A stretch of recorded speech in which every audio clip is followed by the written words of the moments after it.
கர்த்தருக்கு ஸ்தோத்திரம். கர்த்தராகிய இயேசு கிறிஸ்துவின் இன்ப நாமத்தில் இனிய வாழ்த்துக்கள். இந்த தியானத்திற்காக ஜெபித்த பொழுது தேவன் தந்த வசனம் மார்க் எழுதின சுவிசேஷம் 7ஆம் அதிகாரம் 34ஆம் வசனம். வானத்தை அண்ணாந்து பார்த்து பெருமூச்சு விட்டு எப்பத்தா என்றார். அதற்கு திறக்கப்படுவாயாக என்று அர்த்தமாம்.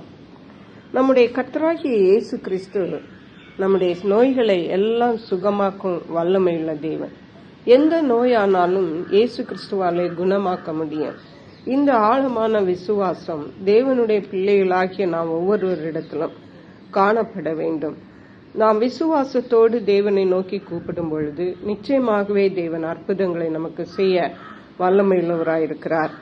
இயேசு கிறிஸ்து மனித ரூபமாக இந்த உலகத்தில் இருந்த நாட்களில் ஒரு நாள் அவரிடத்தில் கொன்னை வாயுடைய ஒரு செவிடர் அந்த மனிதனை அவரிடத்தில் கொண்டு வந்தார்கள்.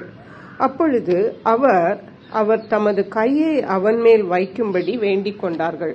கொண்டு வந்த ஜனங்களுடைய விசுவாசம் என்னவென்றால், இயேசு கிறிஸ்துடைய கைகள் அந்த மனிதன் மேல் பட்டவுடனே அவன் செவிகள் திறக்கப்படும், அவனுடைய நாவின் கட்டு அவிழ்க்கப்படும் என்பது. ஆனால் இயேசு என்ன செய்தார் என்றால், அவர் அவனை ஜன கூட்டத்தை விட்டு தனியே அழைத்து கொண்டு போய் தம்முடைய விரல்களை அவன் காதுகளில் வைத்து உமிழ்ந்து துப்பி அவனுடைய நாவை தொட்டு வானத்தை அண்ணாந்து பார்த்து பெருமூச்சு விட்டார். அப்பொழுது எப்பத்தா என்றார். எப்பத்தா என்றால் திறக்கப்படுவாயாக என்றார். சில இடங்களிலே இயேசு ஒரு வார்த்தை மாத்திரம் சொல்லுகிறார், அங்கே சுகம் கிடைக்கிறது. இன்னும் சில இடங்களிலே இயேசுவை வஸ்திரத்தை தொட்டவுடனே சுகம் கிடைக்கிறது. சில இடங்களில் ஒன்றுமே அவர் சொல்லாமலே சுகம் கிடைக்கிறது. ஆனால் இந்த இடத்திலே இயேசு அந்த மனிதனை தனியே அழைத்து கொண்டு போனார். மட்டுமல்ல, விரல்களை காதுகளில் வைக்கிறார், உமிழ்ந்து நாவை தொட்டார். மேலும் அவர் வானத்தை அண்ணாந்து பார்த்து பெருமூச்சு விட்டார். இயேசு கிறிஸ்து அந்த மனிதனை பற்றி எவ்வளவு ஒரு பரிதாபப்படுகிறவராக பெருமூச்சு விட்டார். மேலும் அப்படி பார்த்து விட்டு எப்பத்தா என்று சொன்ன பொழுது அந்த மனிதன் சுகமடைந்ததை பார்க்கிறோம்.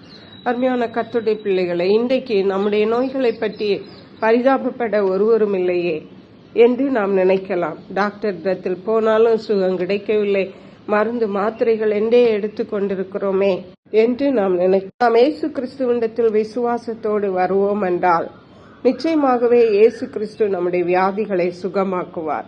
அவர் நம்மேல் பரிதாபப்படுகிற தேவனாயிருக்கிறார். நம்முடைய பலவீனங்கள், நம்முடைய வியாதிகளின் நிமித்தம் நாம் படுகிற கஷ்டங்களை பார்த்து அவர் நம்மேல் பரிதாபப்படுகிற தேவன். நிச்சயமாகவே இயேசு கிறிஸ்து நமக்கு பரிபூர்ண சுகம் தருவார். அவருடைய காயங்களினாலே நம்மை சுகமாக்குவார்.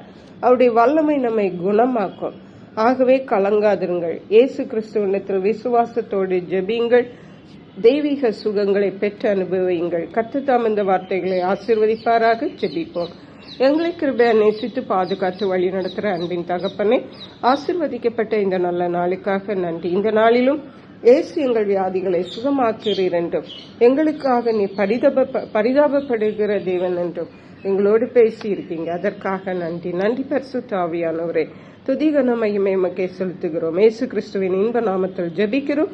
அன்புள்ள பரமபிதாவே, ஆமென். இயேசு கிறிஸ்துவின் சுவிசேஷம் ஒவ்வொருவரையும் சென்றடையும்படியாக இந்த செய்தியை உங்கள் நண்பர்களுக்கு அனுப்பி வைக்குமாறு தாழ்மையுடன் கேட்டுக்கொள்ளுகிறேன். கர்த்தர் தாமே உங்கள் அனைவரையும் அபரிதமாய் ஆசீர்வதிப்பாராக.